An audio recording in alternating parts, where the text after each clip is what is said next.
Ok, on va y revenir. C'est deux hommes identiques d'ailleurs. Voilà, avant cela, identique. Identique. Ça, vous le démontrerez tout à l'heure.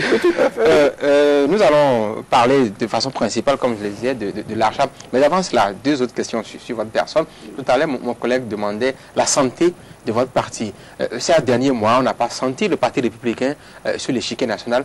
Peut-être que le PR, le Parti républicain, fonctionne comme tous les autres partis qui ont une vie qui ressemble à celle de leur président. C'est-à-dire que quand le président est en forme, le parti est en forme.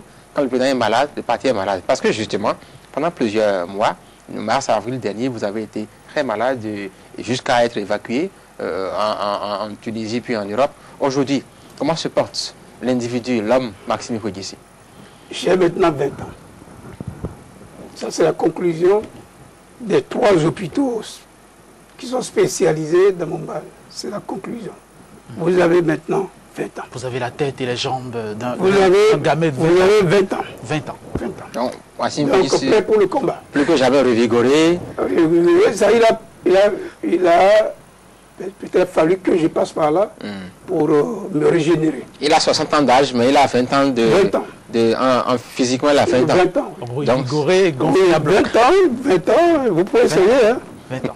Carrément. On peut partir d'ici à Kassato en courant. C'est vous qui allez vous voir derrière moi. À peine si vous êtes déjà plus... Nous prendrons le temps de vérifier cela. Bon, alors que le parti, il vit très bien. Nous avons une stratégie. Ça, c'est vous qui le dites. Oui, nous, on n'a pas senti la vigueur du parti ces derniers mois. En tout cas, tout 2010, je ne crois pas que les Béninois aient senti le Parti républicain sur l'échiquier politique national. Peut-être noyé dans FCBE ou dans l'UMPP. Un peu. Parce que si vous êtes obligé de demander la permission à tel ou à tel avant d'agir, alors que... Discipline de groupe oblige aussi. Oui, mais ça ne rend pas service. Il vaut mieux libérer les énergies. Vous auriez préféré y aller en solitaire? En solitaire que les partis, parce que si par exemple on dit Parti républicain, sa base, et c'est réel, c'est le parti le plus visible dans le zoo, troisième, a été tout troisième dans le zoo. Si on dit on le confine dans le zoo, on ne va pas service. Donc c'est de la stratégie que vous parlez, c'est de la stratégie de c'est-à-dire qu'en fait, il suffit seulement... C'est la stratégie que vous remettez en cause aujourd'hui. Non, je ne remets aucune stratégie en cause. Mais je dis qu'il faut libérer les énergies. Il faudrait que les partis puissent aller à l'assaut, s'affirmer individuellement et aller à l'assaut de... Parce que, bon, si on prend un exemple sur la France, l'UNP, c'est rien d'autre que la droite. C'est des partis de la droite, c'est des gens qui étaient toujours autour du gaullisme. Et donc, ils ne sont pas étrangers, ils ne sont pas venus d'ailleurs. Mais lorsque vous venez d'ailleurs, il est difficile de vous accepter, de vous comprendre et d'agir ensemble. Et moi, je crois que...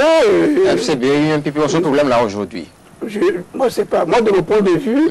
Je crois qu'il faut libérer les énergies. Oui, est-ce que vous en avez parlé? Est-ce que vous êtes battu? Non, mais ça c'est... Vous en avez parlé, abonnez-vous. Non, c'est vous qui m'amenez à en parler là. Donc c'est des choses auxquelles vous pensez, vous allez en parler. Je peux prendre l'auteur de tout ça. Voilà. Alors, vous avez été réhabilité en tant aussi conseiller communal à Abomey. Aujourd'hui, comment se sent l'ancien député, actuellement conseiller communal Maxime Ikwegisi? Ah ben c'est un titre relatif. Que j'ai perdu en 2003, et donc avait estimé que je ne reviendrai plus jamais comme un élu, et Dieu a démontré le contraire, comme c'est lui qui fait le chef. Et comment ça se fait que, on nous a dit que pour aller à votre première réunion du conseil communal, vous étiez parti avec un fauteuil depuis la maison? Le chat est chaudé que l'eau froide. D'accord. Oui, vous avez vos 20 ans à présent, vous vous sentez comme un adolescent dans la tête, dans les jambes, ou peut-être même dans le séant. Oui. Mais à quoi est-ce que ça sert quand vous brillez par votre absence au conseil communal, aux sessions du conseil communal? Non, mais je suis très administratif. Si je dois manquer, le maire a un papier qui dit que je ne suis pas là pour telle cause. Toujours. Vous avez beaucoup de causes qui vous font... Non, bon, il s'est fait que... Voilà. L'achat est passé par là et vous occupe? Non, l'achat est installé à Abomey. Donc c'est une belle raison pour que je sois toujours conseil. Mais quelques bureaux à Cotonou, peut-être que vous préférez rester à Cotonou? Non, du tout. Moi, j'ai tout préféré rester à Abomey parce que... Et qu'est-ce qui explique alors l'absence au conseil? Non, attendez. Le conseil, j'ai été installé quand? J'ai été installé, je crois, courant courant juillet, je crois. Oui, courant juillet. Ça fait combien de mois? Ça fait, je crois, 3-4 mois. Mais pendant ce temps, il faudrait que je parte voir mes médecins pour qu'ils me disent ce que je suis maintenant, ce que je peux devenir. Ça, vous savez déjà, vous avez fait un temps. Oui, le plat de résistance. J'ai écrit pour dire que je serai absent 1 mois et demi. Oui, c'est vrai. Le plat de résistance ce matin, ce sera l'Archa, mais bien entendu à l'entrée. Il y aura la sortie, d'ici. Bien sûr. Oui, parlons du conseil communal d'Abomey. On raconte que vous-même et le maire Blaise Aranz-Oglélé, vous vous détestez cordialement, vous êtes des ennemis intimes, peut-être presque mortels. On se souvient de l'épisode de l'arrestation du maire que certains vous ont attribué. Est-ce que c'est cela qui vous éloigne en gros, puisqu'on en parlait, qui vous éloigne du conseil communal?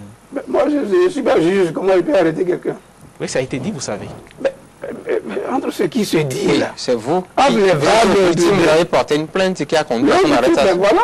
C'est ce qui a été dit. Ben, vous n'êtes pas informé, vous devez creuser. Vous devez creuser. Moi, je n'ai jamais porté plainte.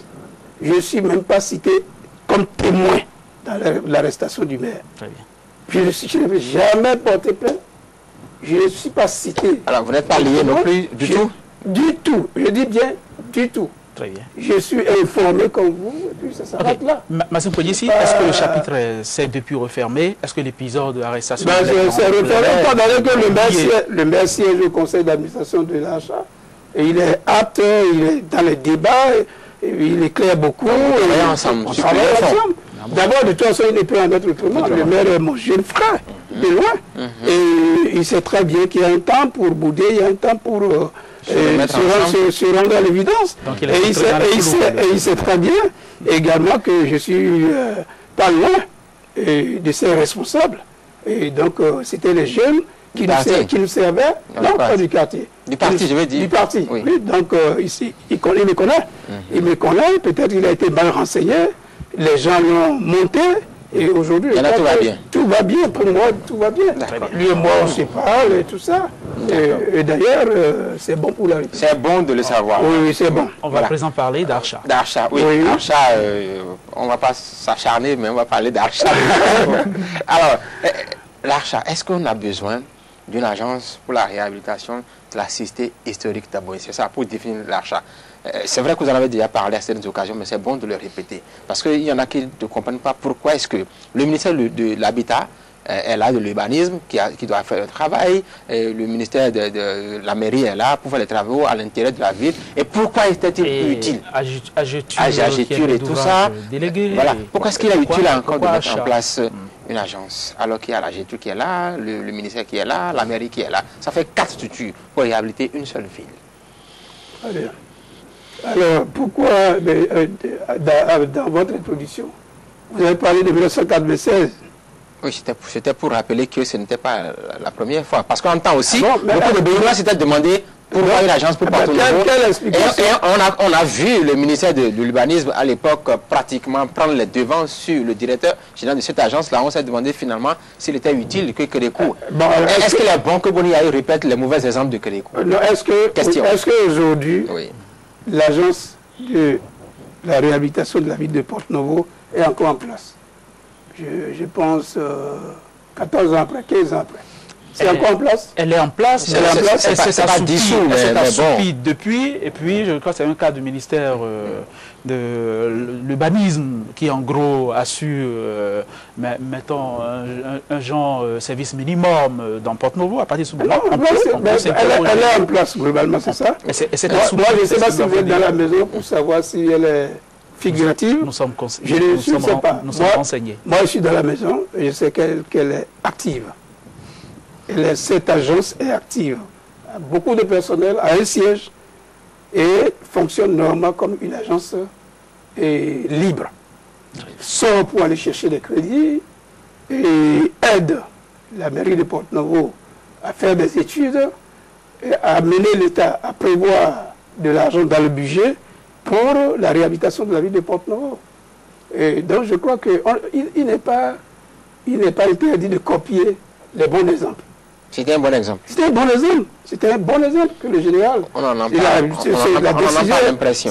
Ah non, du tout.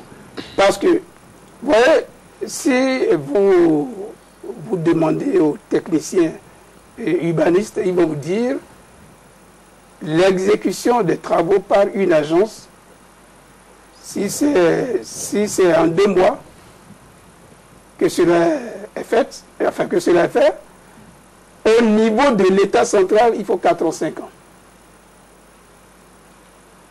Il y a la lourdeur administrative. Et lorsque vous voulez aller vite dans un pays, il faut des structures autonomes, parce que dans une agence, là, directeur financier, directeur technique, directeur général, nous avons déjà bouclé le paiement, nous avons bouclé déjà les dossiers, ça y est, c'est parti. Depuis qu'on est ici, tout est fait. Alors que administrativement, ça doit parcourir tous les ministères, ça doit, et peut-être c'est dans 1 an, dans 3, dans 4 ans, que ça démarre. Oui, donc c'est une très bonne chose. D'ailleurs, l'agence est en train d'initier une journée porte ouverte où tous les cadres, c'est le cabinet disons, de communication du professeur Georges Guédou qui est en train de préparer ça. Et nous allons nous retrouver tous, tous les ministères, toute la diaspora et ressortissants, résidents de cette zone, pour leur dire pourquoi et comment et quelle est leur part. Qu'est-ce qu'ils doivent faire pour que l'agence puisse être active et pérenne. Oui. Parce que... expliquez. C'est comme ça que c'est le but de cette émission aussi. Mais on peut déjà retenir que votre agence, l'ARCHA, c'est l'antidote en gros à la lourdeur administrative. Pourquoi ça fait que les choses vont plus vite. Voilà. Très bien. Exact. Oui, donc on va plus s'étendre longtemps. Les missions, on en parle déjà, les attributions, les objectifs, ça vous en avez parlé, aller plus vite. Est-ce qu'on peut résumer la mission? Je n'ai pas amené le décret. Mais la mission, en gros, c'est quoi? La mission, c'est de donner vie et rendre justice à une région qui s'est fait parler d'elle-même dans le passé et qui a été abandonnée dans un état de délabrement avancé depuis la colonisation en passant par la révolution et le renouveau démocratique.